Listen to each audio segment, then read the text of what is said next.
天高云淡，万端难飞扬，不到长城非好汉。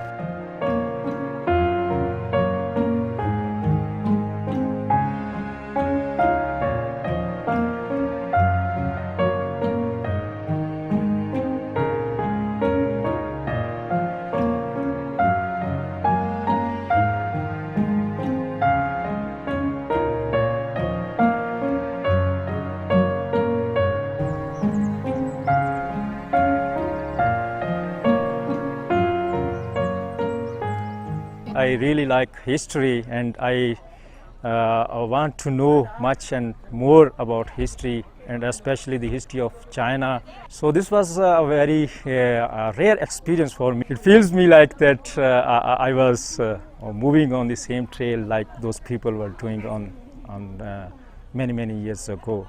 So it's a good experience for me. From the very beginning, Pakistan and China were close friends. They have many cooperation, and even today, this friendship is growing and growing. And we say in Pakistan that China and Pakistan are two iron brothers. We hope that in future this will be flourishing, and more close cooperation will be going on.